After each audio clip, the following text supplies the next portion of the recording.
कभी भी आप गाड़ी चला रहे हो और आपको पीछे गाड़ी दिखाई दे रही है रियर व्यू मिरर और वो उल्टी दिखाई दे जाए, सब लोग गलती करते हैं। अभी बताता हूँ कहाँ गलती करते हैं। सब लोग यही वाली गलती करते हैं। Hey guys, welcome to 10 toppers. आज हम स्टार्ट करने वाले हैं मिरर फॉर्मूला।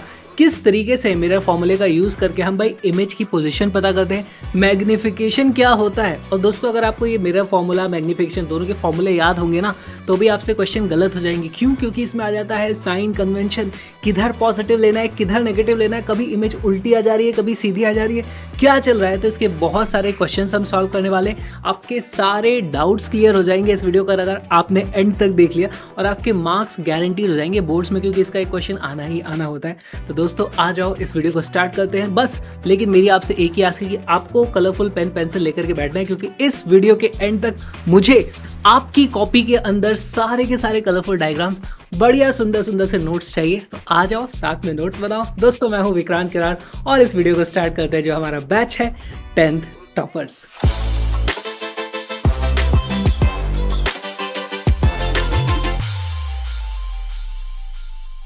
दोस्तों अपन मिरर फॉर्मूला देखने वाले हैं, लेकिन पहले अपने पास कॉन्वेक्स मिरर की रे डायग्राम्स बचे हुए थे कल के, तो उनको कर लेते हैं।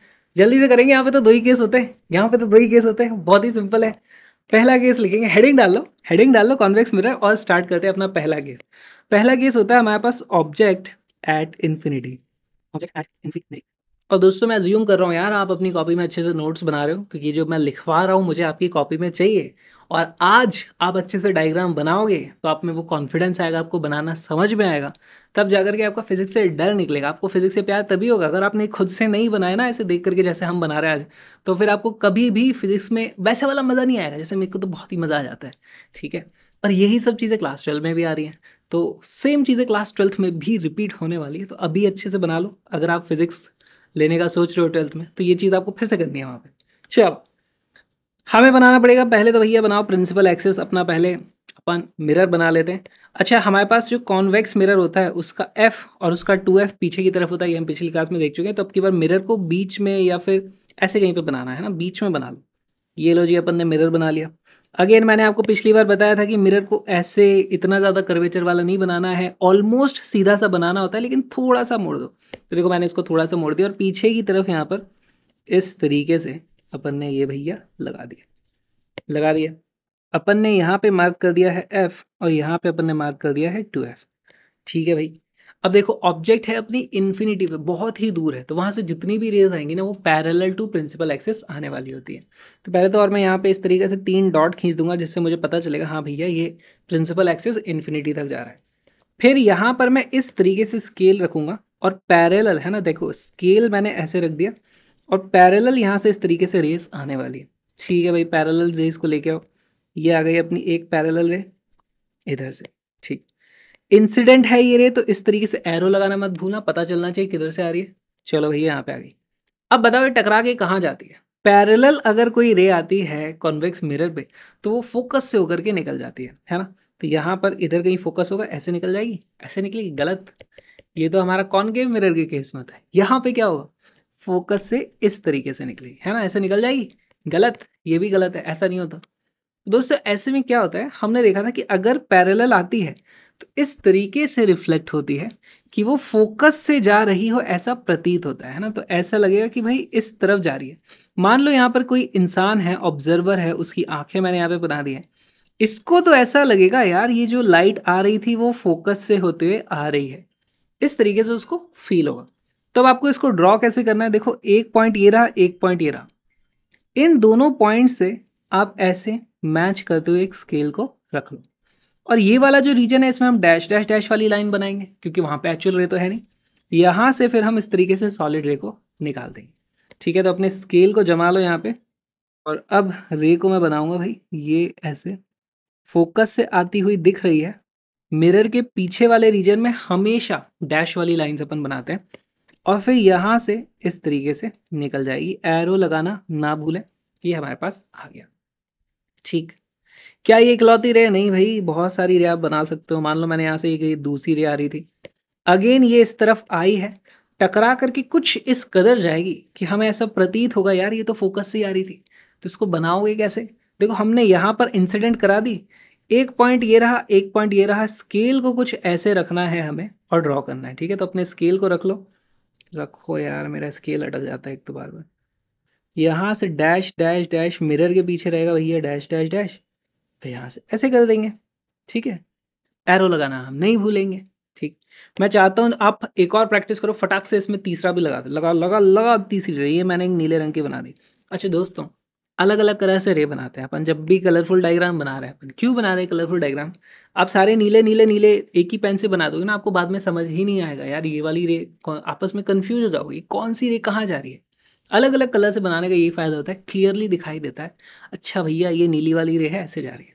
चलो ठीक है, अपन ने रे को यहाँ पे इंसिडेंट करा दिया, क्या होगा क्या होगा क्या होगा, यहाँ पर आई है, ऐसे आई थी, टकरा के कुछ इस कदर ये जाएगी कि ऐसा प्रतीत होगा यार ये तो फोकस से ही आ रही थी। तो ऐसी रे बनाने के लिए क्या कर रहा है, यहाँ पर एक पॉइंट, यहाँ पर एक पॉइंट, कुछ इस तरीके से मुझे अपने स्केल को लगा देना है कि मेरे को ऐसा मस्त इल्यूजन हो जाए यार ये फोकस से ही आ रही है रे, है ना। तो मैंने अपना स्केल लगाया और यहाँ से ऐसे खींचना शुरू कर दिया। ये लीजिए जी, ये हमारे पास इस तरीके से रेज आ चुकी है, ठीक। बहुत ही सिंपल था, रेज बना लिया। अब यहाँ पर देखो इमेज कैसी बन रही है। पहली बात तो मुझे एक बात बताओ, यहाँ पे बन रही है पॉइंट साइज इमेज बन रही है। इन्फिनिटी पे ऑब्जेक्ट भी इन्फिनिटली लार्ज होती है तभी वो आती है। अगर वो अगेन मैं इस कैमरे को ले जाकर के इन्फिनिटी पे रख दूँ, मुझे दिखेगा भी नहीं, ये खुद ही पॉइंट बन जाएगा, ठीक है। इनफाइनाइटली लार्ज ऑब्जेक्ट, हाँ, उसकी रेज आ रही थी, पैरेलल आ रही थी, यहाँ पे पॉइंट साइज इमेज बन गई। क्या ये रियल बनी है, वर्चुअल बनी है? देखो यार, यहाँ पे ये जो रेज का इंटरसेक्शन है वो असली इंटरसेक्शन नहीं है ना। ऐसा हमें लगता है, यहाँ जो बैठा है वो सोच रहा है यार ये रे इधर से आ रही थी, इधर कहीं से आ रही होगी, ऐसा लगता है कि यहाँ पर इमेज है, वहाँ पे एक्चुअली में कुछ नहीं है। तो इट्स अ वर्चुअल इमेज। ये सारी चीज़ें हम लिखेंगे। पहले तो हमने लिख दिया कि भाई अगर ऑब्जेक्ट एट इन्फिनिटी था, तो पहले बताओ इमेज कहाँ बनी, इमेज एट एफ, एफ पर हमारे पास इमेज बन चुकी है, ठीक है। साइज की बात कर ले, साइज ये आ जाता है हमारे पास हाईली डिमिनिश्ड, एकदम कुछ ज्यादा ही छोटी कर दी है, हाईली डिमिनिश्ड पॉइंट साइज, है ना। Highly diminished point sized image हमें देखने को मिली। अब देख लें इसका नेचर कैसा है। ऑलरेडी हम देख चुके हैं भाई, नेचर है इसका वर्चुअल एंड इरेक्ट। यहाँ पे होती है वर्चुअल एंड इरेक्ट। वर्चुअल तो समझ में आ गया कि भाई रियल रेस का इंटरसेक्शन नहीं हुआ। आप ये कैसे कह सकते हो कि इरेक्ट इमेज बनी है? तो दोस्तों ऐसा होता है, हमारे पास रियर व्यू मिरर होता है ना, रियर व्यू मिरर गाड़ी का आपने देखा होगा, जिसमें दूर की चीजें छोटी छोटी पीछे दिखाई देती हैं। इतना बड़ा पहाड़ होता है वो, उसमें इतना सा दिखाई देता है बैकग्राउंड में, है ना। इनफाइनाइटली लार्ज ऑब्जेक्ट जो बहुत दूर है, उसकी इमेज इतनी सी पॉइंट साइज की बना देता है, लेकिन फिर भी पहाड़ दिखता तो हमें सीधा ही है ना, छोटा सा जो दिखता है, तो वो इरेक्ट ही होती है, ठीक है। तो यहाँ से हम बोल सकते हैं हमारे पास इरेक्ट ही इमेज बनने वाली है। सारी की सारी चीज़ें लिखो, फिर अपन चलते हैं हमारा लास्ट केस ऑफ रे डायग्राम। लास्ट केस की तरफ चलेंगे। अब की बार हमारे पास फिर से बनाना है हमें मिरर। मिरर बनाओ, फटाक फटाक से मिरर बनाओ, इस तरीके से बीचों बीच कॉपी में ऐसे बना लेना। हल्का सा कर्वेचर अपने को रखना है, ज़्यादा कर्वेचर नहीं बनाएंगे। दोस्तों यहाँ पे हम मार्क कर देंगे इस तरीके से एफ, और यहाँ पर मार्क कर देंगे हमारे पास सी। सेंटर ऑफ कर्वेचर, फोकस इस तरीके से आ चुका है। ऑलराइट, ऑब्जेक्ट किधर है? देखो इन्फिनिटी वाला केस अपन ने देख लिया। अब इन्फिनिटी से इधर कहीं होगी, तो इस पूरे के बीच में कहीं पे भी हो सकती है। ये क्या था अपना पॉइंट था, ये था पोल। इसको मैं लिख देता हूँ पोल पी। तो या तो मैं बोलूँ बिटवीन इन्फिनिटी एंड पोल हमारी ऑब्जेक्ट कहीं रखी हुई है, या फिर उसको आप ऐसे ही बोल सकते हो यार मिरर के सामने रखी है। इन फ्रंट ऑफ द मिरर भी उसको बोला जाता है। तो पहले तो हम यहाँ पर इस तरीके से एक ऑब्जेक्ट बनाए, ऐसे इस तरीके से मैंने ऑब्जेक्ट बना दिया। इनफैक्ट मैं थोड़ी और बड़ी बनाऊंगा, मेरे को थोड़ी बड़ी इमेज बना ऑब्जेक्ट बनाऊंगा तो अच्छी इमेज बनेगी। ओके, केस का नाम लिख देते हैं भाई। हमारे पास ऑब्जेक्ट कहाँ पर है? Object is in front of the mirror, in front of the mirror, ठीक। रे डायग्राम के लिए सबसे पहले अपन निकालते हैं भाई पैरेलल रेस निकालो यहाँ से, है ना। वैसे तो बहुत सारी रेस निकलने वाली हैं, लेकिन पैरेलल रेस सबसे आसान होती है हमारे लिए बनाना। तो यहाँ से एक पैरेलल रे इस तरीके से खींचो, और कहीं ना कहीं तो मिरर पे जाकर के वो टकराएगी, वहां तक उसे टकरवा देना। टकराव हो चुका है। अब इसके बाद इसका होना है यहाँ से रिफ्लेक्शन। तो रिफ्लेक्शन किधर होगा? पैरेलल आई थी तो फोकस से निकल जाएगी, अरे लेंस थोड़ी है यार। पैरेलल आई थी तो इस कदर रिफ्लेक्ट होगी कि यहाँ पर बैठ करके अगर कोई देखने वाला है तो उसको ऐसा महसूस होगा यार ये तो फोकस से ही पास होती हुई आ रही थी, ठीक है। इस तरीके से होता है। तो हमें कुछ ऐसी रे खींचनी है, ये वाला पार्ट डैश डैश डैश में होगा, है ना। इस तरीके से डैश डैश डैश डैश, और फिर यहाँ से सॉलिड। ऐसा कुछ खींचना है, उसके लिए मैं एक पॉइंट ये देखो, एक पॉइंट ये देखो, इन दोनों पॉइंट को ज्वाइन करते हुआ मेरे को एक स्केल रख देना है और यहाँ से फिर मैं लाइन खींचूंगा। तो अपना स्केल निकालो, बिना स्केल के नहीं बनेगा, बिना स्केल के सही नहीं बनेगा। यहाँ वाले रीजन पे dash dash dash dash dash dash, और ये इस तरीके से रिफ्लेक्टेड रे हमारी बन गई। आया समझ में? अभी भी हमारे पास इमेज नहीं है, इमेज के लिए हमारे पास एटलीस्ट दो रेज होनी चाहिए, उनका इंटरसेक्शन कहीं होता हुआ दिखेगा, तब वहाँ पे इमेज आती है। तो दूसरी रे कौन सी लूँ? देखो पैरेलल हो गई, फिर मुझे मालूम है कि अगर कोई रे फोकस की तरफ जाती है, फोकस की तरफ जाती है तो वो टकरा करके फिर इस तरीके से पैरेलल हो जाती है। या तो मैं दूसरी ये ले लूँ, या फिर मैं ये भी ले सकता हूँ, कोई रे अगर सी की तरफ जाती थी, मुझे याद है अगर कोई रे सी की तरफ जाती थी तो अपने ही पाथ को रिट्रेस कर लेती है, इस तरीके से बना सकता हूँ। इन दोनों में से कोई सी भी ले सकते हो आप, आपका आंसर आ जाएगा। हम अभी क्योंकि सीख रहे हैं तो हम दोनों को ही बनाएंगे, आप एग्जाम में दोनों बनाने की जरूरत नहीं, आप टोटल तीन में से कोई सी भी दो बना सकते हो। हम यहाँ पे बनाते हैं, रुको, सारी बनाएंगे अपन, सारी बनाएंगे। तो दोस्तों कैसे बनाओगे? अभी पहले मान लो मैं ये वाली ले रहा हूँ जो फोकस की तरफ जा रही है ना, जो फोकस की तरफ जाती है उसको बनाना है। तो देखो यहाँ से और यहाँ से इस तरीके से दो पॉइंट है, स्केल को रख दोगे, रे को इधर भेजोगे, यहाँ तक जाएगी। आगे डैश डैश डैश करके दिखाना है, उससे पता चल जाएगा हाँ भाई फोकस की तरफ जा रही थी, एक्चुअली में नहीं जाएगी। जो फोकस की तरफ जाती है रिफ्लेक्ट होकर के parallel to the principal axis होती है, फिर यहाँ से पैरेलल करा देंगे। तो पहले क्या करना है आपको, इन दो पॉइंट्स पर ऐसे एक स्केल को रखना है और यहाँ से यहाँ तक सॉलिड रे खींचो, फिर यहाँ से डैश डैश डैश वाली खींच दो, इस तरीके से काम करो। तो ये करो, स्केल लेके ही हो सकता है ये काम, बिना स्केल के करने की गुस्ताखी ना करें। ये देखो, ये मैंने करा दी, टक टक टक टक टक टक टक, इस तरीके से, ठीक है। यहाँ से ऐसे गई, टकराएगी यहाँ पर इस जगह पे। अब यहाँ से इस तरफ आपको एक पैरेलल रे इस तरीके से खींच देनी है, और सिर्फ इतना नहीं खींचना है, इसको एक्सटेंड कराना ऐसे कहीं पर। एक्सटेंड क्यों कराना है? क्योंकि यहाँ पे जो कोई बैठा है उसको लगना चाहिए ना यार ये रे इधर कहीं से आ रही थी, तो एक्सटेंशन कहीं दिखेगा, ठीक है। तो इस तरीके से एक्सटेंशन आपको बनाना पड़ेगा। तो यहाँ पर ये हमारी रे जा रही है इस तरीके से, ये देखो ये रिफ्लेक्ट होकर के इधर आ रही है।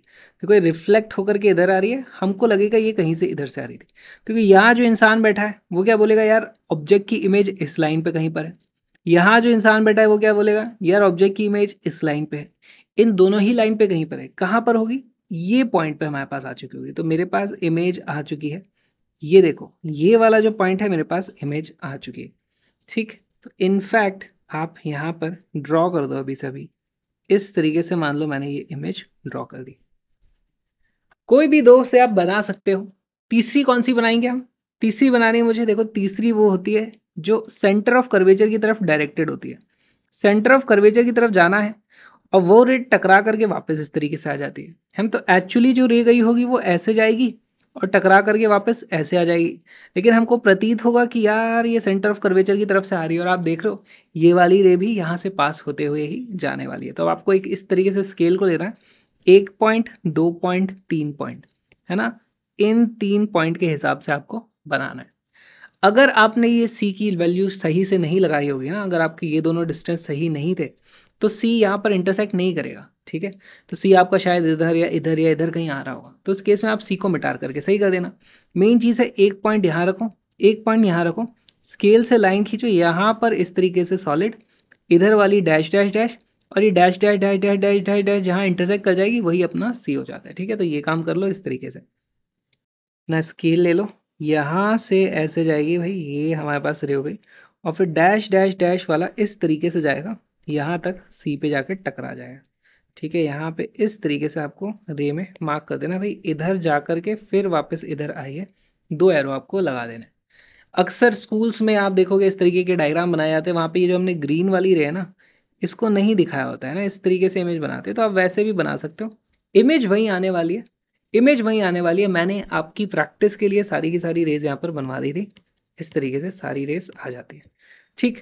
जल्दी से इसके बारे में लिख लेते हैं। हमारे पास जो नेचर है भाई, नेचर कैसा है, ऑब्जेक्ट के बाद देखो इमेज कहाँ बनी, इमेज कहाँ बन गई बताओ भाई, कहाँ बनी, पोल और फोकस के बीच में कहीं पर हमारे पास इमेज बनी है। इसको मैं लिख दूंगा बड़ी, क्या साइज है, साइज अगर चेक करें तो यार बताओ ये बड़ी बनी है कि छोटी बनी है? ऑब्जेक्ट इतनी बड़ी थी, इमेज इतनी सी बनी है, छोटी तो बनी है, इसको हम क्या बोल देंगे, it is diminished. Diminished diminished image बनी है। और बात करते हैं इसके नेचर की, भाई नेचर भी तो लिखना होता है। बताओ रियल इमेज है कि वर्चुअल है। देखो यार यहाँ पर कोई भी असली में आकर के रे नहीं मिली, ऐसा हमें लग रहा है कि यहाँ पे मिली है, डैश डैश डैश वाली रेज है ये, है ना। तो ये हो जाएगी हमारे पास virtual virtual image and erect image. ठीक है, वर्चुअल एंड इरेक्ट इमेज बनी है। ये इरेक्ट है, दोनों का डायरेक्शन ऊपर की तरफ है, वो सीधी है, इन्वर्टेड नहीं है। ठीक है, इन्वर्टेड ये नहीं है। चलो ये हमारे पास इस तरीके से हो गया है। और दोस्तों ये जो मिरर है बहुत ज़्यादा यूज़ किया जाता है, किस चीज़ के लिए, इसको रियर व्यू मिरर की तरह गाड़ियों में जो होता है ना उसमें यूज़ किया जाता है ना। This is used as very important use, इसका क्या होता है, रियर व्यू मिरर की तरह देखा जाता है। रियर व्यू मिरर दोस्तों काफ़ी इंपॉर्टेंट ये इसका यूज़ है ना, बार बार पूछा जाता है, बार बार पूछा जाता है, तो इसको लिख लो, पूरे के पूरे को लिख लो, फिर अपन चलते हैं आगे एक क्वेश्चन पे। लिख लिया, लिख लिया, चलो। Which type of mirror is use as rear view mirror in automobiles and why. तो हमें मालूम है कि यार हम कॉन्वेक्स मिरर अभी अभी जो हमने देखा था ये वाला, इसका इस्तेमाल करते हैं, लेकिन क्यों यूज़ करते हैं, इसके दो रीज़न देने हैं हमको, दो रीज़न देने हैं क्यों। देखो अब देख लेते हैं कि यार यहाँ पे पहला रीज़न तो ये होता है हमारे पास स्मॉलर इमेज बनती है यहाँ पे, है ना, छोटी इमेज बनती है। तो इसका फ़ायदा क्या है, इसका फ़ायदा ये है, मान लो मेरे पास ये इस तरीके से मेरा मिरर है ना, इसमें छोटी इमेज बन रही है, छोटी इमेज बन रही है, तो बचे हुए में और ज़्यादा चीज़ों की इमेज बन रही होगी, बहुत सारी चीज़ों की यहाँ पर इमेज बन जाती है, तो उसको हम बोलते हैं वाइडर फील्ड ऑफ व्यू है। अगर मैं रेगुलर मिरर यूज़ करूँगा तो मुझे एक पर्टिकुलर चीज़ दिखाई देगी, बड़ी दिखाई देगी, ज़्यादा चीज़ें नहीं दिखाई देंगी, है ना, अगल बगल की गाड़ियाँ नहीं दिखेंगी, एक गाड़ी दिखेगी बढ़िया दिखेगी। लेकिन हमको क्या चाहिए, सेफ्टी के लिए हमको ज़्यादा गाड़ियाँ देखनी होती है, तो ऐसे में ये प्लेन मिरर को यूज़ नहीं किया जाता है, वहाँ पे कॉन्वेक्स मिरर को यूज़ किया जाता है। भले ही चीज़ें छोटी दिखती हैं लेकिन ज़्यादा चीज़ें दिखती हैं, मुझे पता चलता है अच्छा इधर से ट्रैक्टर आ रहा है, इधर से ये आ रहा है, इधर से वो आ रहा है, उधर ऊपर से प्लेन भी उड़ रहा है, कौवा आ रहा है, कुत्ता बिल्ली सब दिख जाता है उसमें। ठीक है, तो इसलिए हम इसको क्या बोलेंगे, स्मॉलर इमेज साइज।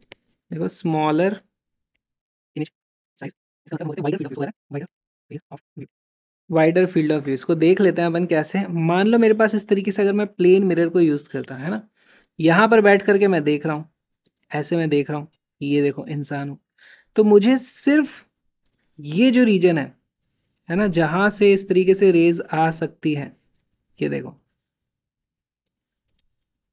सिर्फ इतना सा एरिया है जिसके अंदर की चीज़ें मैं देख पाऊँ।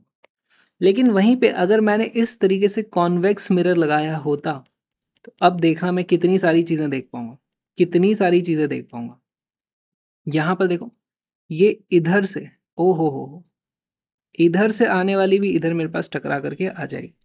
इतने सारे रीजन की ये पूरा का पूरा रीजन अब मैं देख सकता हूँ, जबकि यहाँ पर सिर्फ मैं इतने से ही रीजन को देख पा रहा था। अगर यहाँ पे कोई गाड़ी होती, यहाँ पे कोई गाड़ी होती, तो इस केस में मेरे को नहीं दिखाई देती, यहाँ पे तो भैया सबको दिखाई दे जाता है। ठीक है, तो वाइडर फील्ड ऑफ व्यू। और दूसरा इसमें रीजन क्या लिखोगे आप, दूसरा रीजन भी बहुत इंपॉर्टेंट है। हमने देखा था यार अपना जो कॉनकेव मिरर रहता है ना, उसमें कभी उल्टी इमेज बनती है, कभी सीधी बन जाती है, कभी बड़ी बनती है, कभी छोटी बनती है। कभी भी आप गाड़ी चला रहे हो और आपको पीछे गाड़ी दिखाई दे रही है रियर व्यू मिरर में, और वो उल्टी दिखाई दे जाए, है वो लेफ्ट मुड़ रही है, आपके मिरर में दिखेगा राइट चली गई, तो गड़बड़ हो जाएगी, है ना। तो इसमें ऑलवेज इरेक्ट इमेज बनना बहुत ज़्यादा ज़रूरी है, तो इसलिए यहाँ पे लिखो ऑलवेज इरेक्ट इमेज।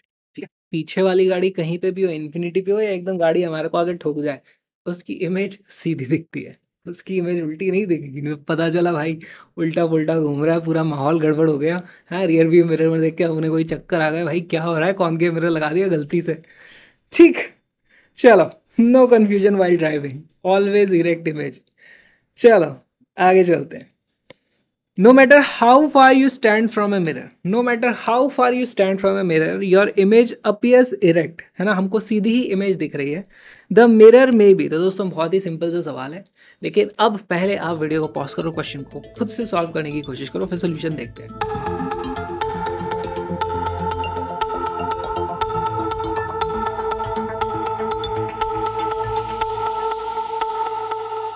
दोस्तों इसका करेक्ट आंसर है डी। कैसे आया, देखो कॉनकेव मिरर जो होता है हमें मालूम है कि कभी कभी वो उल्टी इमेजेस बना देता है, तो ये अपना आंसर नहीं हो सकता। और प्लेन मिरर और कॉन्वेक्स मिरर वो होते हैं जिसमें हमेशा अपनी सीधी इमेज दिखती है। कभी ऐसा हुआ कि आप मिरर के पास जा रहे हो, अचानक से आपकी इमेज उल्टी हो गई, कभी नहीं होती, हमेशा सीधी इमेज बना करके वो आपको देता है, ऑलवेज इरेक्ट इमेज वहाँ पर देखने को मिलती है। तो इसीलिए डी हमारा करेक्ट आंसर होता है। ऑप्शन कॉन्वेक्स भी हो सकता था, प्लेन भी हो सकता था, और इन दोनों का कॉम्बिनेशन ऑप्शन डी है। D is the correct answer. बहुत ही सिंपल सा सवाल था। चलते हैं आगे। मिरर्स फॉर्मूला, फाइनली हम आ गए हैं मिरर्स फॉर्मूला में। क्या होता है मिरर्स फॉर्मूला? बहुत ही सिंपल है। अच्छा एक और बात बताओ मेरे को, आपको फिजिक्स का मैं बात करूँ तो फॉर्मूला कौन सा याद है? सबसे ज़्यादा आइकॉनिक फॉर्मूला क्या है? V is equal to u plus a t, v square is equal to u square plus two a s. तो यहाँ पर देखो हमने जो यूज़ करी थी टर्म क्या होता है? एक यू होता है, एक वी होता है। लिखना मत अभी कुछ भी, पहले समझ लो। यू दिखाता था हमारी इनिशियल स्टेज, है ना, इनिशियल वेलोसिटी। वी होती थी हमारी फाइनल, है ना, ये कुछ फाइनल होता था, ये कुछ इनिशियल होता था। ठीक है, कुछ इनिशियल है कुछ फाइनल है। अच्छा ठीक है, अगर मुझे ऑब्जेक्ट और इमेज की बात करनी है, ऑब्जेक्ट और इमेज की बात कर रहा हूँ, रे चलती है ऑब्जेक्ट से, पहुंचती है इमेज पे। तो इनमें से अगर मुझे एक को ऑब्जेक्ट एक को इमेज असाइन करना है तो भाई मैं वी को बोल दूंगा यार, वी इमेज रिलेटेड बात करेगा क्योंकि वो फाइनली रेज वहां पहुंचती है। और यू हमारा बात करेगा ऑब्जेक्ट रिलेटेड, है ना, ऑब्जेक्ट से रेज निकलती है, निकली पहुंची इमेज पे, निकली पहुंची इमेज पे। तो यू और वी में बहुत लोगों को कन्फ्यूजन होता है, तो ऐसे आपको याद रखना है यू ऑब्जेक्ट रिलेटेड होता है। चलो ठीक है, लेट्स गो। हमारे पास मिरर फॉर्मूला क्या होता है भाई? बहुत ही सिंपल है। मिरर फॉर्मूला होता है 1/v plus 1/u is equal to 1/f। बहुत ही सिंपल है, इससे सिंपल फॉर्मूला हो ही नहीं सकता। ठीक, फिर दूसरी चीज आती है ना, फिर दूसरी चीज आती है, एक मैग्निफिकेशन का भी फॉर्मूला होता है। चलो भाई, मैग्निफिकेशन देखो यहाँ पे लिखा रहता है magnification. Magnification m is equal to, उसकी वैल्यू क्या होती है? देखो मैग्निफिकेशन होता है कि भाई मेरे पास इतनी बड़ी सी एक ऑब्जेक्ट थी, उसकी इमेज उससे दुगनी बड़ी बन गई, हम बोलेंगे मैग्नीफाइड इमेज हो गई। तो हम बोलते हैं दुगनी, 2 टाइम्स, 2x, 2 से मल्टीप्लाई कर दिया, है ना। तो मैग्निफिकेशन वही होता है, उसकी वैल्यू कभी 2 आती है। कभी मान लो हमारे पास इतनी बड़ी ऑब्जेक्ट थी, उसकी इमेज हाफ बनी है, आधी, तो उस केस में मैं क्या बोलूंगा भाई, मैग्निफिकेशन की वैल्यू 0.5 है, हाफ है ना। इस तरीके से मैग्निफिकेशन डिफाइन होता है। अच्छा, कैलकुलेट कैसे करोगे? कैलकुलेट करने का जो फॉर्मूला होता है, हम बोलते हैं भाई height of image upon height of object. इस तरीके से इसे कैलकुलेट किया जाता है। एक काम करना चाहिए हमें, हर एक चीज को लिख लेना चाहिए। सबसे पहले v क्या होता है हमारे पास? देखो v होता है हमारे पास distance of object. Okay, distance of object हो गया। u होता है हमारे पास डिस्टेंस ऑफ इमेज, ठीक है। और f होता है हमारे पास फोकल लेंथ, ठीक। f होता है हमारे पास फोकल लेंथ। मैग्निफिकेशन में जो m लिखा हुआ है वो तो स्वयं मैग्निफिकेशन होता है। h डैश किसे बोला जाता है? ये होता है हमारे पास भाई height, height of object, sorry, height of image. और हमारे पास जो h होता है वो होता है हाइट ऑफ ऑब्जेक्ट। हमने ऐसे क्वेश्चन दिए जाएंगे आपको कि भैया ये है हमारे पास, इस तरीके से हमारे पास ऑब्जेक्ट रखिए जिसकी हाइट है h, बताओ इसकी इमेज कहाँ बनेगी? और जो इमेज मान लो यहाँ बन रही है तो उसकी हाइट कितनी होगी? तो उसकी हाइट को h डैश लिखा जाता है। ठीक है, इस तरीके से हमें क्वेश्चंस दिए जाएंगे। तो दोस्तों इसके क्वेश्चंस को किस तरीके से अप्रोच किया जाता है? मान लो हमारे पास दो फॉर्मूले है ना, एक फॉर्मूला ये रहा, दूसरा फॉर्मूला ये रहा। अच्छा, इन दोनों फॉर्मूला के बीच में एक और रिलेशन होता है ना, ये height of image, height of object. इसके बाद एक और आ जाता है कि भाई मैग्निफिकेशन की ही जो वैल्यू आती है वो आती है -v/u, -v/u। Height of object के सामने distance of object, height of image के सामने डिस्टेंस ऑफ इमेज, लेकिन एक माइनस लगा हुआ है। क्यों लगा हुआ है? साइन कन्वेंशन कहीं से बीच में आया, डेरिवेशन अपने काम का अभी नहीं है, अभी अपन देखेंगे इसको यूज कैसे करना है। चलो, यूजुअली हमें करना क्या होता है, आपको क्वेश्चन में दिया होगा भाई ऑब्जेक्ट कितनी दूर रखी है, लेंस की फोकल इमेज, सॉरी मिरर की फोकल लेंथ कितनी है, ये दो चीजें दी होती हैं। पहली वाली इक्वेशन में रख करके आप v की वैल्यू निकाल सकते हो। अब जब आपके पास v और u दोनों निकल चुके हैं तो यहाँ पे v और u की वैल्यू रखोगे, इससे आपके पास मैग्निफिकेशन पता चल जाएगा। अगर आपके पास हाइट ऑफ ऑब्जेक्ट दी हुई है, आपको मैग्निफिकेशन पता चल चुका है, तो आप h डैश को भी पता कर लेते हो। मतलब इतने से ही फॉर्मूले से सारे क्वेश्चन सॉल्व होते हैं। और अभी अपन बहुत सारे क्वेश्चन सॉल्व करेंगे, लेकिन उससे पहले हमें जानना पड़ेगा साइन कन्वेंशन। और ये जितने भी डिस्टेंस होते हैं ना दोस्तों, इनको पोल से नापा जाता है ना, तो all distances are measured from pole. बड़ा बड़ा लिखना पड़ेगा ये आपको, all distances are measured from pole. चलो इतना लिख लो, फिर मैं आपको समझाता हूँ यहाँ पे हो क्या रहा है ना। बहुत आसानी से समझिए कि बहुत सारे क्वेश्चंस करेंगे, घबराओ मत। चलो, साइन कन्वेंशन बोलता है कि all distances are measured from the pole. अच्छा, ये तो हमने देख लिया। General direction of the incident rays is taken positive. क्या बात कर दी, general direction of incident rays. अच्छा देखो दोस्तों, मान लो मेरे पास इस तरीके से है ना, अब रफ डायग्राम बनाना है आपको अभी, है ना, स्केल लेकर के मत बनाना। मान लो मेरे पास इस तरीके से क्वेश्चन में एक मिरर है। मान लो उन्होंने बोल दिया कि यहाँ पे कहीं पे ऑब्जेक्ट रखी हुई थी। इस तरीके की तो बातें करते हैं। डायरेक्शन ऑफ इंसिडेंट रेज, अब देखो इमेज बनाने के लिए रेज इधर जाएगी, इधर जाएगी, इधर जाएगी, इधर जाएगी। कभी भी ऐसे वाली रे तो नहीं इमेज बनाने वाली है। तो हम यहाँ पर के बात करते हैं यार, हमारे पास जो इंसिडेंट रेज थी वो कुछ इस तरफ आ रही है ना। जिस दिशा में इंसिडेंट रेज जा रही थी उस दिशा को हम सबसे पहले पॉजिटिव ऐसे मार्क कर देंगे। ठीक है भाई, जिस तरफ पॉजिटिव मार्क कर दिया तो अपने आप उसका जो ऑपोजिट साइड होता है वो नेगेटिव यहाँ पर हो जाता है। समझ में आपको साइन कन्वेंशन किस तरीके से काम कर रहा है ना। जिस तरफ इंसिडेंट रेज है उधर पॉजिटिव, ऑपोजिट साइड अपने आप नेगेटिव हो गया। चलो भाई ये हो गया। Distances above the principal axis are positive. अब ये क्या बात हो रही है, तो देखो दोस्तों, ये जो पॉजिटिव नेगेटिव हमने किया ना, जब भी हम u एंड v जो पोल से ऑब्जेक्ट और इमेजेस के डिस्टेंस होते हैं उनको u और v जब नापते हैं तो ये वाला साइन कन्वेंशन यूज हो। जब भी हम इमेज की हाइट नापते हैं तो हम ऐसे देखो प्रिंसिपल एक्सिस से ऊपर या नीचे इस तरीके से नापते हैं। तो वहां पर हमारे पास जो साइन कन्वेंशन है वो होता है distances above the principal axis are positive, तो नीचे वाले अपने आप नेगेटिव हो जाते हैं। तो यहाँ पे मैं कैसे लिख दूंगा भाई, ये हमारा पॉजिटिव होता है। अच्छा यहाँ पे मत बनो, यहाँ पे मत लिखो, यहाँ पे कहीं पे लिख दो भाई, ये हमारे पास पॉजिटिव रहेगा हमेशा, ये हमारे पास नेगेटिव रहेगा। ठीक है, बहुत ही सिंपल है। चलो इसका फटाक से एक और एग्जाम्पल करेंगे। मान लो अब की बार मेरे पास इस तरीके से, अच्छे से बन जाए यार, अच्छे से बन जा, मिरर ही नहीं बन रहा मुझसे, क्या मैं तुम लोग को साइन कन्वेंशन बताऊंगा। मान लो अब की बार हमारे पास इस तरीके से यहाँ पर ऑब्जेक्ट रखिए। चलो बताओ साइन कन्वेंशन क्या होगा, सोचो, थोड़ा दिमाग लगाओ। अगर यहाँ से आप यूजुअली सोचोगे यार इस तरफ हमारे पास पॉजिटिव होता था, है ना, हमेशा तो इधर ही होता है पॉजिटिव। नहीं नहीं नहीं, ऐसा नहीं होगा। यहाँ से अगर हमें इमेज बनानी है तो रेस को इस तरफ मिरर पे इंसिडेंट होना पड़ेगा। तो हमारे पास अगर मैं बात करूँ तो कुछ इस तरीके से इंसिडेंट रेज होंगी। जिस दिशा में इंसिडेंट रेज है फटाक से उसको पॉजिटिव मार्क कर दो। ठीक है, तो अपने आप दूसरा बचा हुआ हमारे पास नेगेटिव हो जाता है, अपने आप दूसरा बचा हुआ अपने पास नेगेटिव हो जाता है।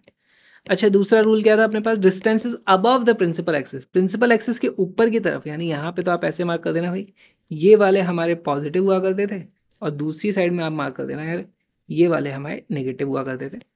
एक ये वाले जो प्लस माइनस है इनका डिस्टेंस हम, सॉरी, इनको हम डिस्टेंसेस यूज करने के लिए करते हैं। ये जो प्लस माइनस है इनको हम हाइट को नापने के लिए इस तरीके से यूज करते हैं। समझ में आ गया। चलो प्रैक्टिस करते हैं इसकी फटाक से। लिख लो सारी की सारी चीजें, सारी की सारी चीजें लिख लो। अब करते हैं प्रैक्टिस। आ जाओ, मान लो, और कोई भी स्केल लेकर के अभी डायग्राम नहीं बनाएगा, सारे के सारे रफ बनाने, सारे डायग्राम रफ बनाने। ठीक है, फटाक से मान लो मैंने इस तरीके से आपको दिया, ये हमारे पास इस तरीके से एक ऑब्जेक्ट रखी हुई है यहाँ पर। जल्दी से बताओ मेरे को पॉजिटिव किधर होगा, नेगेटिव किधर होगा। बहुत सारे मैं आपको केसेस देने वाला हूँ। ठीक है, बताओ किधर पॉजिटिव नेगेटिव कैसे होने वाला है, सारे बताना है आपको दोस्तों। साइन कन्वेंशन में ये सब लोग गलती कर देते हैं, फिर बोलते हैं हमें समझ में नहीं आ रही, फिजिक्स से हमें डर लग रहा है, और फिर मेरे को गुस्सा आ जाता है। ये लो जी, बन गए, इतने सारे केस बन गए। एक बार वीडियो को पॉज करो, मुझे बताओ साइन कन्वेंशन किधर जा रहा है।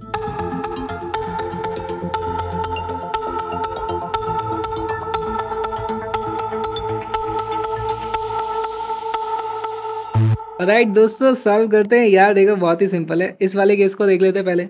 यहाँ से साइन कन्वेंशन के लिए हम देखेंगे तो इंसिडेंट रेज, अगर इस मिरर पे इमेज बनानी है तो भैया इंसिडेंट रेज कुछ ऐसे जाने वाली थी, यानी कि ये हो जाता है मेरे पास पॉजिटिव।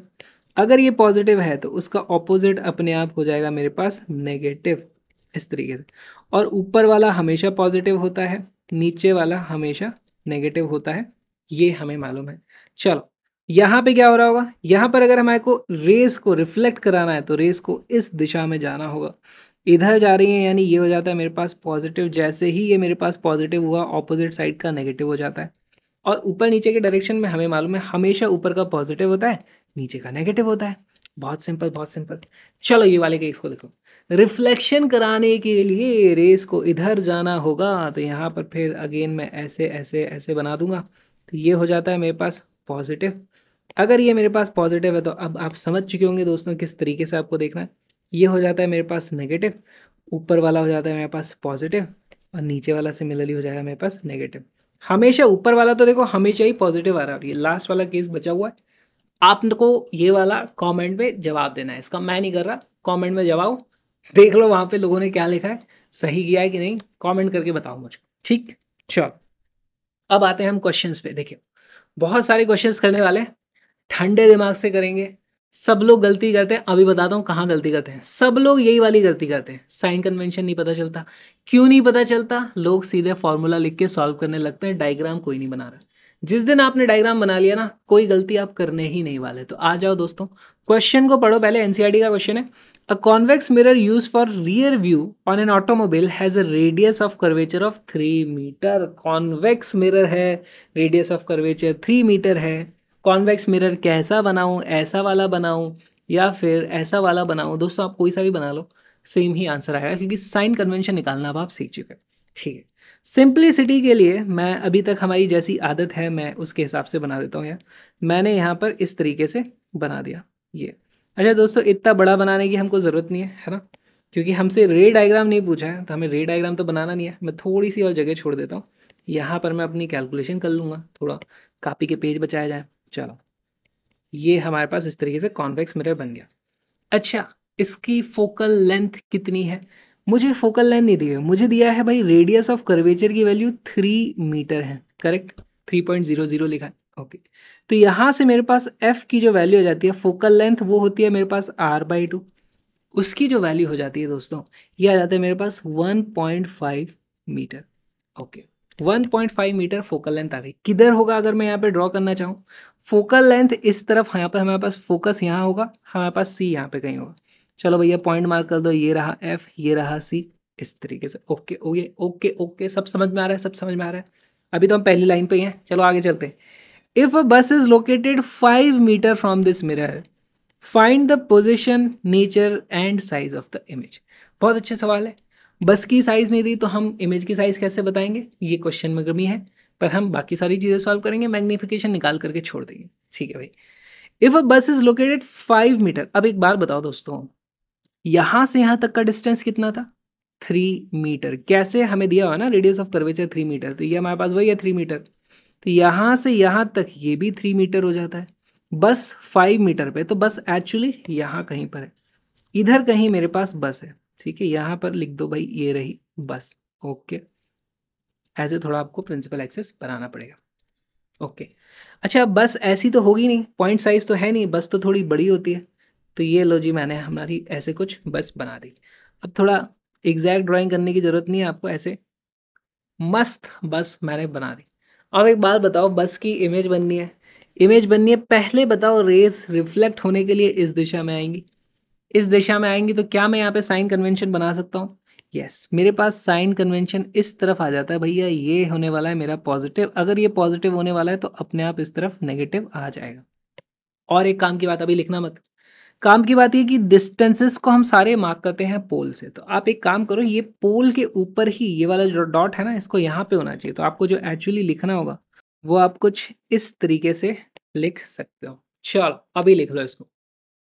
अब यहाँ पर मुझे डिस्टेंसेस मार्क करना है। देखो मेरे को सबसे पहले, मेरे को जो जो चीज़ें दी हुई हैं वो मैं लिखूंगा। यू, यू क्या होता है हमारे पास? Distance of the object, object कहाँ रखी हुई है।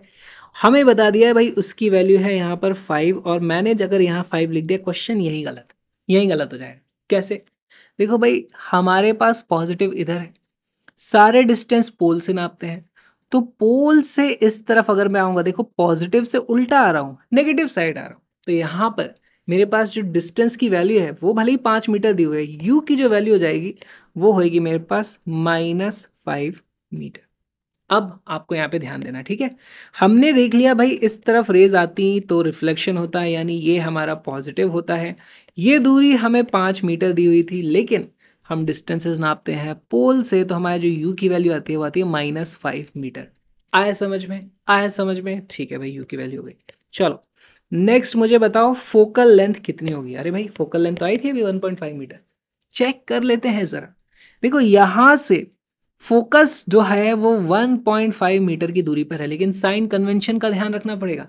आज किस्मत से हमारे पास पॉजिटिव भी इसी दिशा में है, तो हमारे पास फोकस की जो वैल्यू आने वाली है दोस्तों वो +1.5 मीटर आ जा रही है। किस्मत है हमारी। अगर इसकी जगह जो मेरे पास कॉनकेव मिरर होता है यहाँ पर, तो इसका फोकस मुझे पता है दोस्तों फिर इधर कहीं आ जाता। तब मैं नापता, ऐसे में आती मेरे पास वैल्यू 1.5 मीटर, और उसको मैं यहाँ पे क्या लिखता, -1.5। कॉनकेव में माइनस लिख देना पड़ता मेरे को, समझ लो। इस तरीके से अपन साइन कन्वेंशन देखते हैं। ठीक है भाई, यू आ गया, एफ आ गया, मिरर फॉर्मूला लगा करके वी पता कर लेते हैं। भैया मिरर फॉर्मूला क्या है? मिरर फॉर्मूला बहुत ही सिंपल है, 1/v + 1/u is equal to 1/f।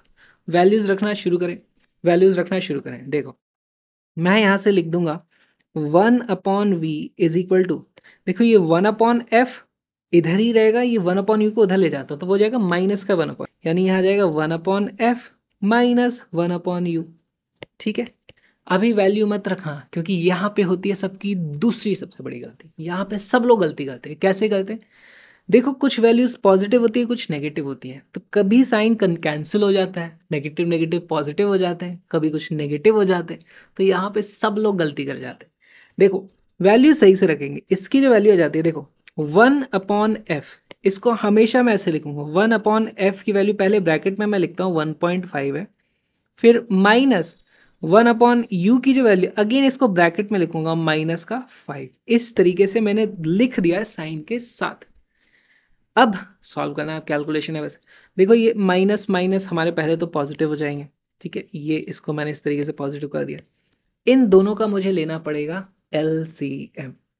इसको मैं क्या बोल सकता हूँ यार, इसी को मैं बोल नहीं सकता दिस इज इक्वल टू, ये 1/1.5 है, ऊपर नीचे 10 से मल्टीप्लाई कर दो तो ये हो जाएगा मेरे पास 10/15, 10/15 प्लस हमारे पास ये था 1/5, है ना, माइनस माइनस तो प्लस हो ही चुका था, 1/5 था, तो यहाँ पर इसको मैं 3 से मल्टीप्लाई कर दूँ नीचे और ऊपर, तो ये हो जाएगा 3/15। ठीक है, तो ये हो जाएगा मेरे पास 3/15। तो यहाँ पर हम देखते हैं डिनोमिनेटर दोनों के सेम हो चुके हैं 15 जिसकी वैल्यू आ चुकी है मेरे पास 13/15। ये वो जगह है जहाँ पर लोग तीसरी गलती करते हैं। भाई हमारे v की वैल्यू नहीं आई है 13/15, हमारे 1/v की वैल्यू आई है 13/15।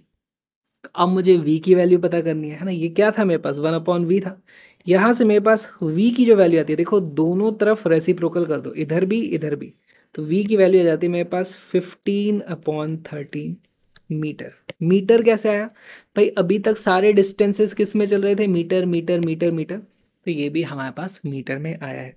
v की वैल्यू 15/13। अरे यार गाइस फोन आ गया था, बीच बीच में फोन बजते रहते हैं। चलो कोई नहीं, हमारे पास v की वैल्यू आ गई थी भाई 15/13। अच्छा यहाँ पर एक बात बताओ मुझे, कहाँ बनी होगी इमेज, क्या आप देख के बता सकते हो? अच्छा पहले तो मैं इसको सॉल्व कर लूँगा। 15/13 ये कोई राउंड फिगर में करना पड़ेगा हमको, 2 डिजिट तक आप डेसिमल के बाद ले सकते हो, इसको डिवाइड अब आप कर लेना। तो हमारे पास इसकी जो वैल्यू आती है वो आती है 1.15 मीटर में, इस तरीके से बोल दूंगा। और एक खास चीज़, ये जो वैल्यू आई है पॉजिटिव आई है, नेगेटिव नहीं आई, और यहाँ पे पॉजिटिव हमें लिखना पड़ेगा भाई, इसका बहुत इंपॉर्टेंस होती है, पॉजिटिव लिखना बहुत ज़्यादा ज़रूरी है। क्यों ज़रूरी है? पॉजिटिव का मतलब क्या है यार, ये जो हमारे पास v आया बताओ, इधर 1.5 होगा या इधर 1.5, मतलब 1.15 मीटर पे होगा। पॉजिटिव दिशा इस तरफ है, तो हमारी जो इमेज बनेगी वो इस तरफ बनेगी। अब ज़रा अंदाज़ा लगाओ किधर बनेगी, यहाँ से यहाँ तक ले लूँ, यहाँ तक ले लूँ, यहाँ तक ले लूँ, कितनी दूरी पर बनेगी? सोचो ज़रा। भाई हमारे पास फोकस ही था 1.5 पे, ये 1.15 आई है, उससे तो छोटी आई है, तो यानी यहाँ कहीं पे हमारे पास इमेज बनी होगी। तो इस तरीके से आपको देखना पड़ेगा भाई, यहाँ पर आपके पास इमेज बनेगी, यहाँ पे मैं लिख देता हूँ इस तरीके से भी, इस जगह पे हमारे पास इमेज बनी है। हमारे पास जो बस थी, अब आप विजुलाइज कर पा रहे हो भैया, इसकी इमेज यहाँ पर बनी है। ठीक, चलो अब हमसे पूछा है position, nature and size of the image. यार एक बात देखो, पोजीशन मैंने बता दी, पोजीशन हमारे पास आंसर आ चुका है। नेचर की बात करें तो हमें पता है इस पर्टिकुलर केस में वर्चुअल इमेज बनती है, इरेक्ट इमेज बनती है, तो यहाँ पे मैं लिख दूंगा भाई हमारे पास virtual and erect image at, at को सीधा एट लिखूंगा, एट 1.15 मीटर। क्या आपको समझ में आया? इस तरीके से आपको अपना आंसर लिख देना है। लास्ट चीज पूछी उन्होंने, साइज ऑफ द इमेज कैसे पता करेंगे? साइज कैसे पता करेंगे? देखो साइज यहाँ पे मैं पता नहीं कर सकता मेरे को, पर मैग्निफिकेशन ज़रूर मैं पता कर सकता हूँ। ठीक है, एम की जो वैल्यू है ना, नेचर एंड साइज, अच्छा नेचर एंड साइज, साइज में शायद वो बोलना चाह रहे होंगे स्मॉलर, है ना, स्मॉलर। तो यार यहाँ पे तो मुझे पता ही है स्मॉलर इमेज बनती है, तो आप इस तरीके से स्मॉलर भी लिख सकते हो, लेकिन फिर भी एम की वैल्यू पता करते हैं। एम की जो वैल्यू है यहाँ पर वो कैसे निकलती है, वो होती है, मेरे पास फॉर्मूला है -v/u। वैल्यूज यहाँ पे आपको रखनी पड़ेंगी। वैल्यू v की आप ये मत रखना, ये तो हमें पता है राउंड ऑफ कर करके मैं ला रहा हूँ वैल्यू। आप 15/13 ही रखो। और अगेन साइन कन्वेंशन के कारण गलती करते हैं लोग, तो ध्यान से रखना वैल्यूज को। इस पर्टिकुलर केस में मेरे पास आएगा माइनस का 15/13, और डिनोमिनेटर में u की जो वैल्यू है, u की वैल्यू कितनी थी, u की वैल्यू -5 है, तो अब यहाँ पे फिर से मेरे को रखना पड़ेगा -5। तो इसकी जो वैल्यू आ जाती है दोस्तों, ये आ जाता है, देखो मेरे पास माइनस से माइनस कट जाएगा, बचता है मेरे पास प्लस। ठीक है, और फिर मेरे पास यहाँ 15 से ये कट जाएगा इस तरीके से 3, और इसकी जो वैल्यू आ जाता है मेरे पास 3/13, कुछ इस तरीके से मेरे पास वैल्यू आ जाती है। अब इसकी वैल्यू भी आप राउंड ऑफ जब करोगे दोस्तों, तो आपके पास वैल्यू हो जाएगी भाई प्लस पॉइंट या फिर 0.23। अगेन ये जो मैग्निफिकेशन है बहुत ध्यान से देखो, है ना, m की वैल्यू मैंने लिखी है प्लस का 0.23। इस मैग्निफिकेशन को देख करके मुझे बहुत सारी चीज़ें पता चलती हैं। प्लस को मैं अलग से हाईलाइट कर दूंगा, इसका कलर मैंने कर देना है लाल, लाल खून का तहलका मचा दूंगा आज मैं। देखो ये जो मैंने प्लस लिखा है, प्लस का मतलब होता है हमारे पास हमेशा, प्लस का मतलब होता है वर्चुअल एंड इरेक्ट। प्लस का मतलब आएगा वर्चुअल एंड इरेक्ट। और ये जो वैल्यू है अगर ये 1 से छोटी है, यानी कि हमारे पास स्मॉलर इमेज बनी है। अगर ये वैल्यू 1 के बराबर है, यानी कि सेम साइज की बनी है।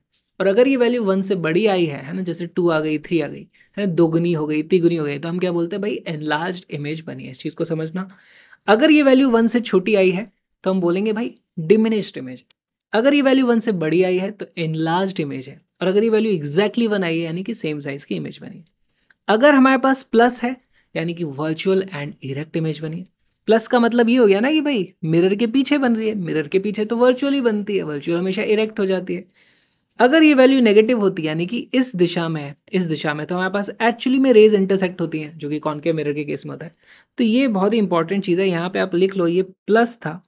प्लस का मतलब हो गया हमारे पास वर्चुअल एंड इरेक्ट, और यहाँ से ये 0.23 है, इसका मतलब हो गया हमारे पास डिमिनिश्ड। आई होप दोस्तों आप लोग को ये क्वेश्चन समझ में आ गया होगा, नहीं आया तो थोड़ा सा रिवाइंड करके देख लेना। इस पूरे को अपनी कॉपी में लिख लो अच्छे से, क्योंकि अब अपन चल रहे हैं अगले क्वेश्चन पे। अब ये क्वेश्चन बहुत ही अच्छा है।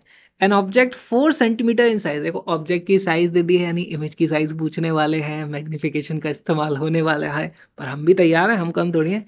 Is placed 25 centimetre in front of A concave mirror of focal length 15 centimetre. दोस्तों यहाँ पर ये जो पहली लाइन है, इस पहली लाइन को पढ़ के आपको एक रफ डायग्राम बनाना है कि भैया सिचुएशन क्या रही होगी, ऑब्जेक्ट किस पोजीशन पे रखी है, वो सी और एफ के बीच में है, बियॉन्ड सी है कि एफ और पी के बीच में क्या है। एक बार वीडियो को पॉज करो, रफ इमेज बनाओ, क्वेश्चन को सॉल्व करने की कोशिश करो, फिर अपन साथ में इसका सोल्यूशन देखेंगे।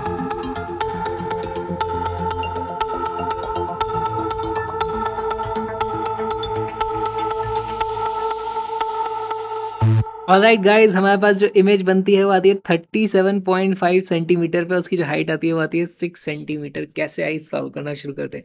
देखो पहले अपने को बनानी है एक रफ इमेज, तो मैं इस तरीके से बनाऊंगा। ये मेरे पास कॉनकेव मिरर है। कॉनकेव मिरर में जो पीछे वाला हिस्सा होता है वहाँ तो कुछ खास अभी हो नहीं रहा होगा हमारे पास, ठीक है, तो मैं इस तरीके से बना देता हूँ। ओके, बना दिया। यहाँ कहीं पे मैं इस तरीके से 2 पॉइंट मार्क कर देता हूँ। मुझे मालूम है एक एफ है, एक मेरे पास सी है। चलो भाई, an object 4 centimetre is size in placed 25 centimetre in front of A concave mirror of focal length 15। अब बताओ इनमें से 15 कौन सा है। भैया ये हमारे पास होगा, ये 15 होगा, है ना, दिस इज 15। तो ये वाला भी मेरे पास 15 हो जाएगा। मैं यहाँ से नापूंगा तो टोटल मेरे पास कितना हो गया, 30। ओके, ऑब्जेक्ट कहाँ पे रखी है, 25 पे, है ना, 25। तो यहाँ से 25 ऑब्वियसली यहाँ पे कहीं पे होगा, है ना, 30 पे तो हम सी पे पहुंच जाते हैं। तो यहाँ कहीं पे हमारे पास ऑब्जेक्ट रखी हुई है 25, ऐसा मुझे समझ में आ जाता है। ठीक है, तो यहाँ पर मैं ऑब्जेक्ट बना दूंगा भैया, ये हमारे पास ऑब्जेक्ट रखी हुई है। किस किस को यहाँ तक बात समझ में आई है। ठीक है, ये आपको एकदम क्लियरली विजुलाइज करना आना चाहिए। क्वेश्चन पढ़ के, मैंने कुछ अभी नया नहीं किया, मैंने बस क्वेश्चन पढ़ के एक रफ डायग्राम बनाया, स्केल लेकर के भी नहीं बनाया। आपको भी ये चीज़ करनी आनी चाहिए। चलो भाई, अब इसके बाद मैं थोड़ा वैल्यूज़ को लिख देता हूँ। हमारे पास देखो क्वेश्चन में दिया हुआ है u इज इक्वल टू, अच्छा कुछ भी मैं लिखूँ उससे पहले साइन कन्वेंशन ज़रूरी है। यहाँ पर रिफ्लेक्शन के लिए रेस कुछ इस दिशा में आ रही होंगी, है ना। तो मैं यहाँ पे बता सकता हूँ भाई ये मेरे पास पॉजिटिव इधर रहने वाला है। अगर पॉजिटिव इधर है तो ये मेरा नेगेटिव होगा। बताओ ज़रा u की वैल्यू कितनी है। भाई बोला जा रहा है ये जो डिस्टेंस है 25 सेंटीमीटर है, लेकिन डिस्टेंस तो पोल से नापते हैं, इस तरफ नेगेटिव है, तो इसकी वैल्यू हो जाएगी मेरे पास -25 सेंटीमीटर। आया समझ में। बहुत लोग यही गलती कर देते हैं, पहली चीज़ में ही गलती हो जाती है। चलो जी, फोकल लेंथ कितनी है। फोकल लेंथ हमें दी तो हुई है 15 सेंटीमीटर, लेकिन वो गलत है। हमें यहाँ से इस तरफ नापना पड़ेगा फोकस कितनी दूरी पे था भाई। नेगेटिव आएगा, एफ की वैल्यू आ जाएगी कितनी आएगी, ये आएगी -15 सेंटीमीटर। देख रहे हो साइन कन्वेंशन ने सब उल्टा कर दिया। क्वेश्चन पढ़ के डायरेक्ट वैल्यू रखते हैं, कभी चांस ही नहीं आपका सही आ जाए। साइन कन्वेंशन के बिना काम नहीं करेगा। चलो भैया सॉल्व करना शुरू करते हैं। आ जाओ। सबसे पहले अब मैं मेरा फॉर्मूले में रख दूंगा 1/v is equal to 1/v नहीं होता 1/v plus 1/u is equal to 1/f। मुझे 1/v पता करना है, ये 1/u को दूसरी तरफ ले जाता हूँ तो मेरे पास वैल्यू आती है भाई 1/v is equal to 1/f minus 1/u। अभी तक मैंने जो वैल्यूज रखी नहीं है ना, अब जब मैं रखूंगा तो देखो साइन के साथ रखना है, गलती मत करना, और ब्रैकेट में करके रखना है, ठीक है। तो आपको याद रहेगा, कन्फ्यूजन से गलती से गलत नहीं करोगे। 1/f को क्या रख दूंगा मैं, -15 माइनस 1/u को मैं रख दूंगा -25। देखो आ रहा है समझ में। एलसीएम लेने की जरूरत है हमको। पहली बात तो ये माइनस माइनस इन दोनों का प्लस हो जाने वाला है, ठीक है। तो ये वाला तो हमारे पास प्लस इस तरीके से हो गया, ये अभी भी माइनस रहने वाला है। 15 और 25 का एलसीएम क्या होता है, 15 और 25 का एलसीएम होता है 75। चलो 75 आएगा, तो यहाँ पर देखो मैं ऊपर 5 से नीचे 5 से मल्टीप्लाई कर दूंगा तो दोनों 75 हो जाएंगे। यहाँ पर 3 से नीचे 3 से मल्टीप्लाई कर दूंगा तो 75 हो जाएगा नीचे। इसी को मैं बोल दूंगा माइनस का 5/75, है ना। दोनों तरफ ऊपर नीचे मैंने 5 से मल्टीप्लाई कर दिया, और ये जो माइनस था अभी भी यहाँ पर है, लेकिन पीछे वालों का माइनस तो कैंसिल होकर प्लस हो गया, तो यहाँ पे मैं लिख दूंगा +3/75। देखो मैंने दोनों तरफ ऊपर और नीचे 3 से मल्टीप्लाई कर दिया ताकि डिनोमिनेटर सेम हो जाए। अब मेरा एलसीएम हो चुका है, मैं यहाँ पे एडिशन कर दूंगा तो ये मेरे पास वैल्यू क्या आ जाती है, इज इक्वल टू -2/75। क्या मेरे पास v की वैल्यू आ गई, क्या मेरे पास v की वैल्यू आ गई, नहीं, मेरे पास आया है 1/v। देखो 1/v की वैल्यू इतनी आ चुकी है। यहाँ से मैं बोल सकता हूँ भाई, यहाँ से मेरे पास जो v की वैल्यू आ जाएगी, देखो इसको रेसिप्रोकल कर दो, यानी कि इसको भी रेसिप्रोकल कर दो, वो आ जाएगा मेरे पास -75/2। और इसकी वैल्यू दोस्तों में बहुत ही सिंपल सी होती है, -37.5। सारी वैल्यूज हमने सेंटीमीटर सेंटीमीटर में ले रहे थे, सब सेंटीमीटर में था, तो ये भी सेंटीमीटर में ही आएगा। बहुत ही इंपॉर्टेंट रिजल्ट, हमने पहले ही प्रेडिक्ट कर दिया था भाई -30 से बड़ी कोई इधर इस तरफ आएगी वैल्यू, तो -37.5 हमारे पास करेक्ट आंसर आ गया, करेक्ट आंसर आ गया, करेक्ट आंसर आ गया। चलो आगे चलते हैं। नेक्स्ट अब हमें हाइट पता करनी है। हाइट कैसे पता करोगे, देखो हमारे पास दूसरा फॉर्मूला होता है m is equal to h of image upon h of object, ठीक है, h'/h। मुझे अगर h' पता करनी है तो मुझे h और m दोनों पता होने चाहिए। क्वेश्चन में h की वैल्यू तो दी हुई है 4 सेंटीमीटर, ये मुझे पता करना है, ये मुझे नहीं पता अभी तक, और ये भी मुझे नहीं पता, तो पहले मैं m पता कर लूँ। कहाँ से पता करूँगा भाई, m का ही दूसरा फॉर्मूला होता है मेरे पास -v/u, करेक्ट, -v/u इसी का दूसरा फॉर्मूला है। तो ध्यान से देखो यार, ये वाली जो इक्वेशन है इसमें मुझे ये पता करना है, क्वेश्चन मार्क लगा दिया, ठीक है। ये मुझे मालूम है, ये मुझे मालूम है, ये मुझे मालूम है, तो यहाँ से सॉल्व किया जा सकता है। चलो अपन पहले m की वैल्यू पता करते हैं। m is equal to -v/u which is equal to minus, अब देखो v की जगह पे फिर माइनस का पूरा लिखना है आपको, नहीं तो फिर साइन कन्वेंशन के मारे गलती हो जाएगी कुछ। तो यहाँ पे मैं लिख दूंगा -37.5, डिनोमिनेटर में u की जगह मैं लिख दूंगा -25। यहाँ पर देखो मेरे पास 3 माइनस है, तो ये 2 प्लस हो जाएंगे, फिर भी माइनस बचा रह जाएगा, तो मेरे पास टोटल वैल्यू आने वाली है माइनस। ऊपर में मेरे पास बेसिकली था 75 डिवाइडेड बाई 2, तो ये कट जाएगा मेरे पास 3 डिवाइडेड बाई 2, इसकी वैल्यू आ जाती है 1.5। किस किस को समझ में आया मैग्निफिकेशन की वैल्यू कैसे आई, है ना। सिंपल कैलकुलेशन है, यहाँ पे आप करोगे ना तो यही वैल्यू आने वाली है। ओके, चलो चलो चलो, अब मैं इसको एक बार लिख के बताना चाहता हूँ यार, इसके मायने क्या होते हैं। एम की जो वैल्यू आई है वो आई है माइनस का 1.5। देखो मैंने आपको बताया था, अगर ये वैल्यू माइनस आई है, माइनस आई है इसका मतलब इन्वर्टेड इमेज है, इन्वर्टेड। ठीक है, अगर प्लस आती तो erect and virtual, inverted and real यहाँ पर हमारे पास आ गया। माइनस मतलब इन्वर्टेड एंड रियल। 1.5 आया, ये वैल्यू 1 से बड़ी आई है, 1 से बड़ी आई यानी कि इमेज बड़ी हो जाएगी हमारे पास, है ना, इट विल बी एनलार्ज्ड। ठीक है, इस तरीके से नेचर देखा जाता है। आगे समझ में। चलो चलो चलो चलो चलो, अब यहां पर वैल्यू रख दो भाई।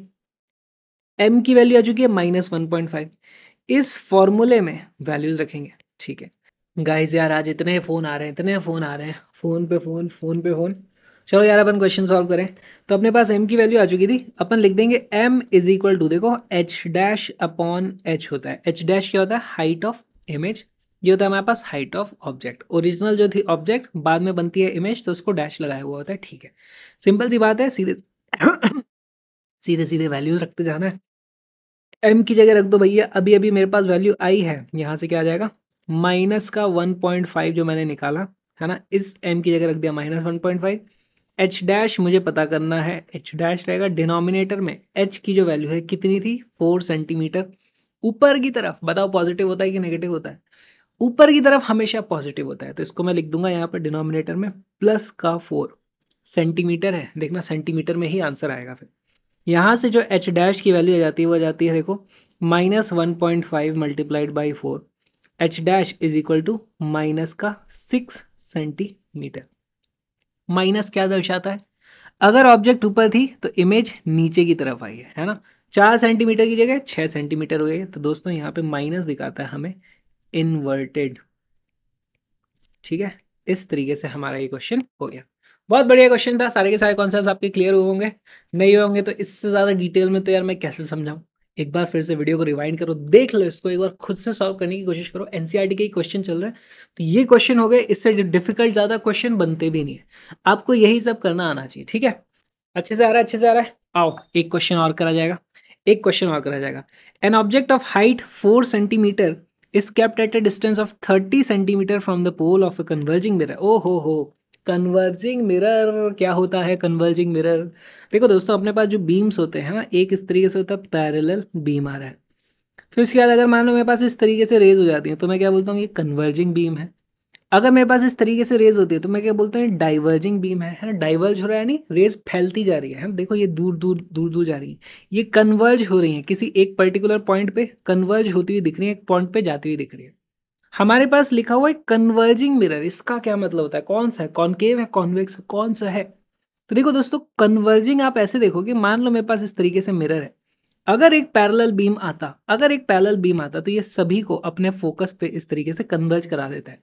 तो ये कन्वर्जिंग मिरर हमारा एक्चुअली में एक कॉनकेव मिरर है। ठीक है, कन्वर्जिंग इज कॉनकेव, इसको आप लिख सकते हो। चलो भाई बना देते हैं, ये इस तरीके से मैंने भाई बना दिया अपना कन्वर्जिंग मिरर। लो जी, क्या क्या चीज़ें होती है, height of 4 centimetre, kept as distance 30 centimetre from the pole, if the focal length of mirror is 10 centimetre. अच्छा यहाँ पे देखो फोकल लेंथ दी हुई है मेरे को 10 सेंटीमीटर, कैसे देंगे, ये वाला दिया हुआ मुझे 10 सेंटीमीटर। यहाँ से अगर फोकस था मेरे पास 10 सेंटीमीटर पे, तो फोकस से उतनी ही दूर यहाँ पर मेरे पास आ जाता सी, दिस विल बी सी, ये वाली वैल्यू भी मेरे पास 10 सेंटीमीटर के बराबर हो जाती है ना। टोटल मेरे पास 20 हो गया, और यहाँ से 30 यानी कि और 10 इस जगह पे मेरे पास ऑब्जेक्ट रखी हुई है, तो यहाँ कहीं पे ऑब्जेक्ट रखी है दोस्तों, ये वाला भी मेरे पास 10 आ जाता है इस तरीके से, ये रखी मेरे पास ऑब्जेक्ट इस तरीके। Okay, find the height of the image form. बहुत ही सिंपल सा सवाल है, अभी जो हमने पिछले क्वेश्चनों में किया वही सेम चीज़ आपको करनी है। सबसे पहले साइन कन्वेंशन पता करो, फिर यू एफ लिखने की कोशिश करो, वहाँ से वी लगा लेना मेरा फॉर्मूला लगा के। ठीक है, फिर उसके बाद मैग्निफिकेशन पता कर लेना, और वहाँ से आपको हाइट ऑफ ऑब्जेक्ट इमेज पता चलेगी। बहुत अच्छा क्वेश्चन है, एक बार दोस्तों वीडियो को पॉज करो, कोशिश करो यार बिना सिली मिस्टेक के इसको सॉल्व करने की। सिली मिस्टेक नहीं करना, वीडियो को पॉज करो, क्वेश्चन को सॉल्व करो।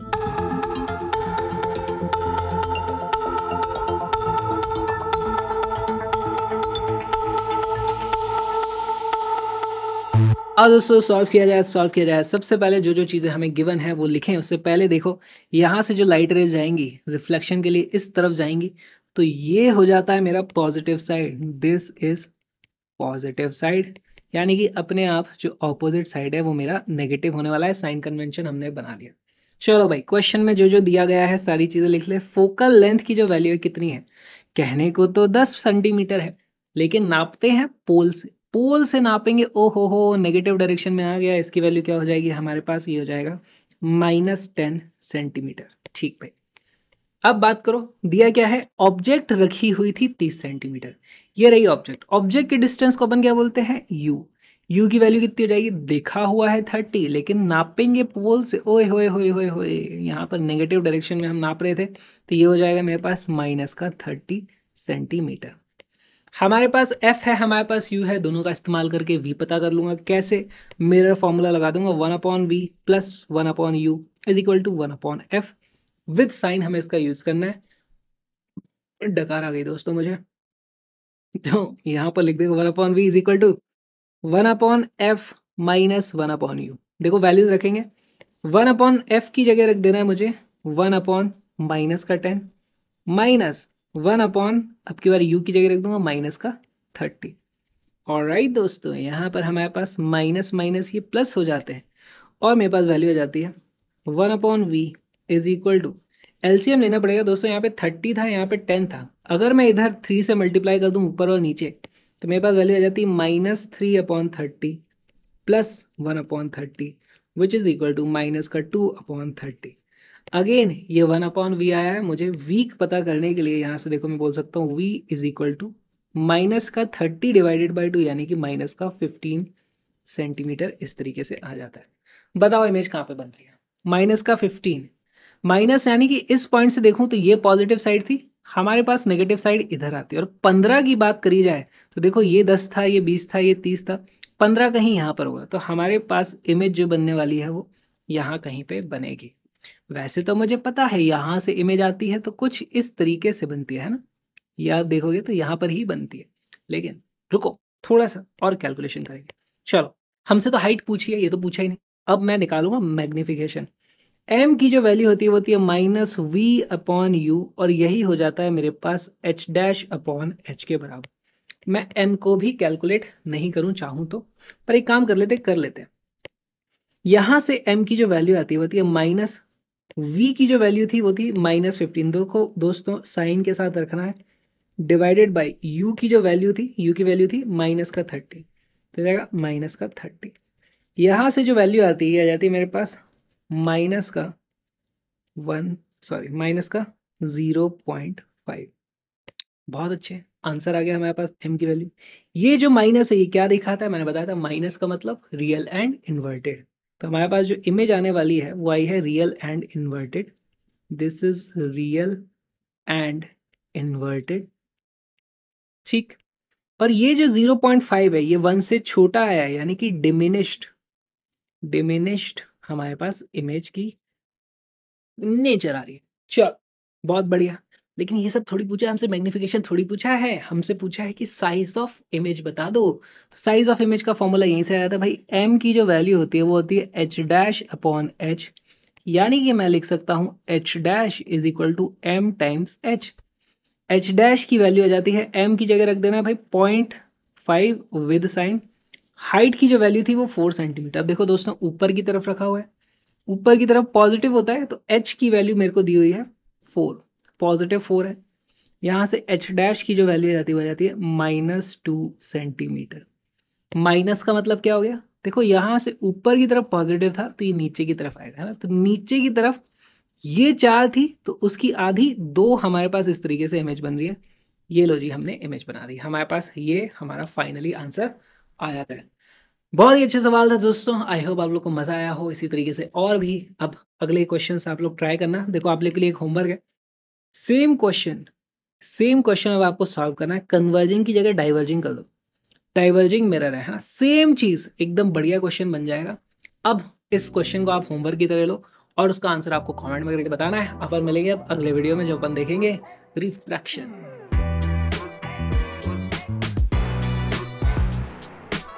गाइज आई होप आपको 10 टॉपर के हमारे वीडियोस पसंद आ रहे हैं, और वीडियो पसंद आया तो भैया चैनल को पहले तो सब्सक्राइब कर लो। और अगर आप पूरा का पूरा साइंस मैथ्स इसी तरीके से मुझसे पढ़ना चाहते हो तो भाई आपको आना पड़ेगा फिर 10 टॉपर्स हमारी ऐप पे, जहाँ पे आपको फुल बैच की एक्सेस मिलती है। Link is in the description. YouTube पे हम कुछ फुल वीडियोज़ डालेंगे, कुछ पार्शियल वीडियोज़ डालेंगे, लेकिन कंप्लीट कोर्स अगर आप पढ़ना चाहते हो कलरफुल नोट्स के साथ में तो वो आपको सिर्फ और सिर्फ हमारी ऐप पे मिलेगा। अभी के अभी परचेस करो, link is in the description. मैं आपका वेट कर रहा हूँ 10 टॉपर्स में। आ जाओ भाई 10 टॉपर्स में, जल्दी आओ जल्दी आओ जल्दी आओ।